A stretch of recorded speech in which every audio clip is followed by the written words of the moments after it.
Hello. ഇല്ല, താങ്കളുടെ വാർത്ത കേട്ടിട്ട് താങ്കളൊന്ന് അഭിനന്ദിക്കണമെന്ന് തോന്നി. ആരായിരുന്നു, എവിടുന്നാ?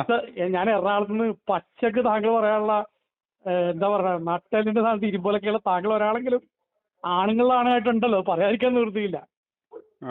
ഈ ഈ വാണത്തിലോട്ട് കയറ്റി വിടുന്നത് ഇതിന് നന്നായിട്ട് പറഞ്ഞെങ്കിൽ സ്വപ്നങ്ങളിൽ മാത്രം.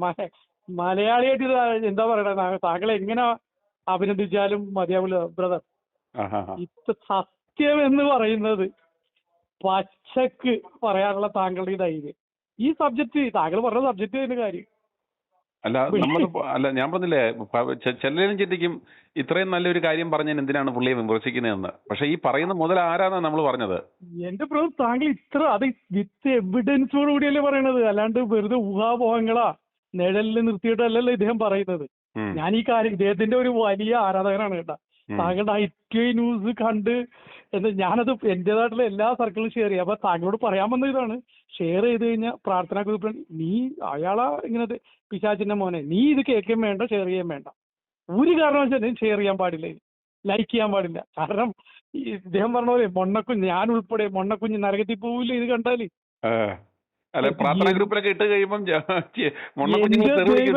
ഞങ്ങൾക്ക്, ഞാൻ കാത്തലിക്കാണ്, ഞങ്ങളുടെ ഫാമിലി വീട്ടിലും ഇതൊക്കെ സത്യമാണല്ലോ ബ്രദർ. ഇതൊക്കെ അതിലൊക്കെ ഇട്ട് കഴിഞ്ഞാൽ ഞാൻ ഇടവപ്പള്ളിയിൽ പോകില്ല, വേറെ പള്ളിയിൽ പോവുള്ളൂ. നമ്മളെപ്പറ്റി ഇത് കാരണം അത്ര വെറുപ്പാണ് ആളുകൾക്ക് ഈ സത്യം പറഞ്ഞ കേൾക്കണതേ. ഇവര് പെണ്ണ് പിടിച്ചാൽ അത് വിശുദ്ധ പെണ്ണ് പിടിച്ചത്, അത് അവരെ സഭ നോക്കിക്കോളും എന്നാണ് ഇവര് പറയുന്നത്. ഇപ്പൊ ഞങ്ങളുടെ പള്ളിയിൽ തന്നെ ഒരു അച്ഛൻ ഒരു മറ്റേ ഗാനമേളക്ക് വന്ന ഒരു 16 വയസ്സ് പെൺകൊച്ചിന് സെക്സ് മെസ്സേജ് അയച്ച് കൽപ്പണിക്കാരൻ അപ്പം പോയിട്ട് ആലപ്പുഴ രാത്രി തല്ലി, ചുരുക്കി പറയണ ഞാൻ സാറിനോട്. അയാൾ രാത്രിക്ക് ഇവരെ പാക്ക് ചെയ്ത് വരാപ്പുഴ തിരുവതിലാണ് സംഭവം. സംഗതി ഈ സംഭവം ഇത് ഉള്ളതാണ്. ഈ അപ്പനെല്ലാവരും ഒറ്റപ്പെടുത്തി കളഞ്ഞു, മകള് ശരിയല്ലെന്നാണ് പറയണ. ഒന്ന് ആലോചിച്ച് നോക്ക് സാറേ. അതായത് ഈ അച്ഛനൊരു 6 മാസം കൊണ്ട് ആ പെൺകൊച്ചിനെ ഗർഭിണിയാക്കിയാണ്. അപ്പൻ ശരിയല്ല, കാരണം അപ്പൻ കള്ളുകുടിയനാണ്. അപ്പനാണ് എല്ലാവരും ആ കുടുംബത്തെ ഒറ്റപ്പെടുത്തി, ആ കുടുംബം ഇപ്പൊ ഏതാണ്ട് ഇവിടുന്ന് എന്താ പറയണ അബാൻഡൻ എന്ന് പറയില്ലേ, ആ പള്ളിയിലും വരാതെ ഒറ്റപ്പെടുത്തി കളഞ്ഞ സമൂഹം. നമ്മളെ സമൂഹം അങ്ങനെയാണ്. ഇദ്ദേഹം പറയണ വാക്കാണ് കറക്റ്റ്, കുഞ്ഞാടുക. മൊണ്ണയെന്നല്ല ശരിക്കും പറയണ, ആ കായാണ് ചേർക്കണ്ട സാറേ. ഇത് എനിക്കൊരു അനുഭവങ്ങളാണ്, ഇത് പറയാൻ സമയമില്ലാത്തതുകൊണ്ടാണ്. ഞാനൊരു ഒരു അച്ഛൻ ഇത്രയുള്ളൂ സാറേ, 3 സെന്റൻസ്. ഒരു അച്ഛൻ സ്ഥലമാറി പോകുന്നു, അച്ഛന് കാറ് മേടിച്ചു കൊടുക്കണം. ഇവിടെ ഞങ്ങളുടെ പള്ളിയിൽ 98% കൽപ്പണിക്കാരാ. കാറ് മേടിച്ചു കൊടുക്കാൻ കാര്യം എന്നിട്ട് ഈ അച്ഛന് ഇവിടെ വന്ന 365 ദിവസം ടൂറാണ്. ആദ്യം ഇയാള് വേളാങ്കണ്ണിയായിരുന്നു ആഴ്ചയിൽ, പിന്നെ മൂന്നാറ്, കൊടൈക്കനാല്, ഊട്ടി, അവസാനം വിശുദ്ധ നാട്, പിന്നെയാണ് ക്ലൈമാക്സ് മറ്റേ യൂറോപ്യൻ ടൂറിലോട്ടും പോയി. അപ്പോൾ ഇതിന് സാറേ ഏത് പള്ളിയിലും ഉണ്ടാവും കുറെ വർക്കിമാർ ഇയാളുടെ കൂടെ കിടക്കാൻ. അപ്പൊ ഈ കാശ എന്നും അൺഅക്കൗണ്ടഡ് ആയിട്ട് കാര്യങ്ങൾ ഇവന്മാർക്കൊക്കെ സാമ്പത്തിക ബെനിഫിറ്റാണ് ഇയാളെ കൊണ്ടുനടക്കണവന്മാർക്ക്. അപ്പൊ അവൻ എന്നോട് കാര്യങ്ങളൊക്കെ പറയടാ, എനിക്കും എന്റെ ഭാര്യക്കും പിന്നെ 10-15 പേർക്ക് ഫ്രീ ടിക്കറ്റ് എവിടത്തോളം യൂറോപ്പ് വരെ. ഇത് ഈ അച്ഛൻ അങ്ങനെ ട്രാൻസ്ഫർ ആയി പോകുമ്പോൾ ഇവന്മാരൊരു പണി വെച്ചു സാറേ. ഇവന്മാര് എല്ലാരും കൂടി ചേർന്നിട്ട് അച്ഛന് കാറ് മേടിച്ചു കൊടുക്കുന്നുണ്ട്. 90% കൽപ്പണിക്കാരാണ്ടാ. അതിന് ഇവന്മാരൊരു ബുദ്ധി ഉപയോഗിച്ചത്, ഈ ഫാമിലി യൂണിറ്റ് എന്ന് പറഞ്ഞ സാറിന് അറിയാവുന്നറിയില്ല, കാത്തലിക് ചർച്ചിലുണ്ട് ഫാമിലി യൂണിറ്റ്. 20 രൂപയാണ് ഇപ്പോഴും മന്ത്ലി സബ്സ്ക്രിപ്ഷൻ, 20 രൂപയുള്ളൂ. ഇവന്മാർ ഈ സാറ് ഒറ്റ പോക്കെന്ന് പറഞ്ഞാൽ 12-13 ലക്ഷം രൂപ ഇവന്മാർക്ക് 50,000 രൂപ, 25,000 30,000 ഒക്കെ എല്ലാവർക്കും കിട്ടിക്കൊണ്ടിരിക്കുകയാണ്. അപ്പൊ ഈ അച്ഛൻ ഒരു മാരുതി കാറ് ഓൾട്ടോ കൊടുക്കാനായിട്ട് ഇത്രയല്ലേ കാശ് വരുള്ളൂ. ഇവന്മാര് ഒരു പണി ഉദ്ദേശിച്ചത് ഇത് നമ്മൾ ചർച്ച് കൊടുക്കണ പോലെ വരുത്താൻ ഓരോ ഫാമിലി യൂണിറ്റിൽ നിന്ന് 1000 രൂപ വെച്ച് നിർബന്ധിത പിരിവ്. അപ്പൊ ഇത് പള്ളി കൊടുക്കണ പോലെ ആയും ചെയ്തു. എന്റെ സാറേ, ഞാനപ്പോ ഇതിനിടയ്ക്ക് കൊറോണയും വന്ന് കപ്പ്യാരുടെ മോൻ ആശുപത്രിയിലായി മരിക്കാൻ കിടക്കണം. ഒരു 100 രൂപയ്ക്ക് ഇവന്മാര് ആരും പിരിവിനെട് പറഞ്ഞിട്ട് ആരും ആണെങ്കിലും. അപ്പൊ ഞാൻ പറഞ്ഞു, പള്ളിയിൽ അച്ഛന് കാറ് മേടിച്ചു കൊടുക്കാൻ നിങ്ങൾക്ക് വളരെ താല്പര്യമില്ലേ? ഇത് ഒരു പാവപ്പെട്ട ഒരുത്തൻ, അവൻ നമ്മുടെ കൂടെ ജനിച്ചു വളർന്ന, അവൻ തയ്യക്കാരനാണ്, അവന്റെ മകന് അസുഖം വന്ന് ഒരു 100 രൂപ കൊടുക്കാൻ ഇവിടെ ആർക്കും മനസ്സില്ല എന്ന് ചോദിച്ചെന്ന് മാത്രമേ ഓർമ്മയുള്ളൂ. അപ്പൊ ഞാൻ പള്ളിന്ന് ഓർത്താൻ, ഞാൻ പിന്നെ പള്ളി പോയിട്ടില്ല. എല്ലാവരും കൂടി നമ്മളെ ഒറ്റപ്പെട്ട് എന്നെ കൊണ്ട് മാപ്പ് പറയിപ്പിച്ച്. ഇതാണ് സാർ ഈ നമ്മുടെ ഈ സമൂഹം. അത് ഏത് ഡിനോമിനേഷൻ ആയിക്കോട്ടെ, കാത്തലിക് ആയിക്കോട്ടെ, സാറ് പറഞ്ഞ പോലെ ഓർത്തഡോക്സ് ആയിക്കോട്ടെ, എല്ലാവന്മാരും ഈ പള്ളിയിൽ അച്ഛൻ എന്ത് വേണം അതിനപ്പുറത്ത് നിൽക്കുവോ? സാറിനിപ്പോ ഒരാളും നിൽക്കൂല. ഇവര് പെണ്ണ് പിടിച്ചു കഴിഞ്ഞാൽ അച്ഛൻ പെണ്ണ് പിടിച്ചെന്ന് ഒരച്ഛൻ അവിടെ നിന്ന് എഴുതിട്ട് പറയൂല.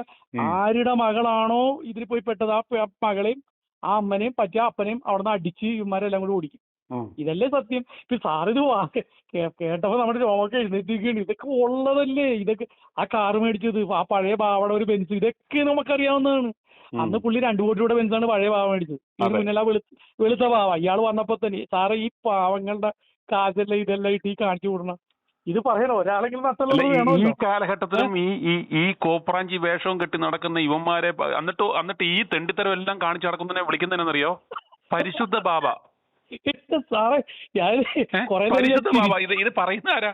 മലയാള മനോരമ പോലും വാർത്ത എഴുതാനകത്ത് പരിശുദ്ധ കാതോലിക്ക പറഞ്ഞു. പരിശുദ്ധ ഇത് കൊലക്കേസിലെ 1-ാം പ്രതി. മറ്റേ ആ ട്രെയിനിൽ അദ്ദേഹം മരിച്ചുപോയത് രണ്ട് കാലം മുറിഞ്ഞ് നടക്കണം വെച്ച്. ഇതൊക്കെ സാർ ഞാൻ മറ്റേ പുല്ലപ്പടിയില് കാല് പട്ടി എടുത്തോണ്ട് പോയ മെത്രാനെ നിങ്ങൾക്ക് അറിയാമല്ലോ, ഇതുപോലെ ട്രെയിനെ കൊന്നിട്ട്. ഞാൻ താമസിക്കുന്നത് അതിന്റെ തൊട്ടപ്പുറത്ത് കത്രിക്കടവ് ഭാഗത്താണ് ഞാൻ താമസിക്കുന്നത്, എറണാകുളത്ത്. ഓർമ്മയില്ലേ? എന്നിട്ട് മൂടാനിട്ട് ഏതോ സ്ത്രീകളുടെ അപ്പുറത്തുള്ള ഏതോ പ്ലാറ്റ്ഫോമിൽ കിടന്ന ആരുടെയോ അടിപ്പാവാട കൊണ്ടാണ് അയാളെ മൂടിയിട്ടത്. പിന്നില്ലേ ഇതൊക്കെ അത് തള്ളിയിട്ടെന്നാണ് അന്നും പറയണത്. പരിശുദ്ധ പിതാവെന്ന്.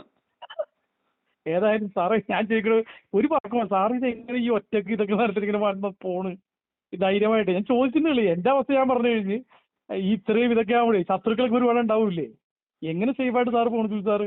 നമ്മള് സത്യം പറയാൻ ആരെ പേടിക്കണം അല്ലേ? ഒരു വണ്ടിയിൽ എപ്പോഴും കൂടെ ഒരാൾ വേണമെന്ന് ഞാൻ പറയണേ. ഏതായാലും സാറേ ഞാൻ സമ്മതിച്ചു തന്നു താങ്കളെ. ഞാൻ ആണെന്ന് പറയൂലേ. A very big salute from the bottom of heart. ഇത്രയും എനിക്ക് പറയാനുള്ളത്. Warm welcome sir. i2i News, an eye for truth. i2i News subscribe ചെയ്തിട്ടില്ലാത്തവർ ഇപ്പോൾ തന്നെ സബ്സ്ക്രൈബ് ചെയ്യുക. നോട്ടിഫിക്കേഷൻ ലഭിക്കുവാൻ ബെൽ ബട്ടണും അമർത്തുക.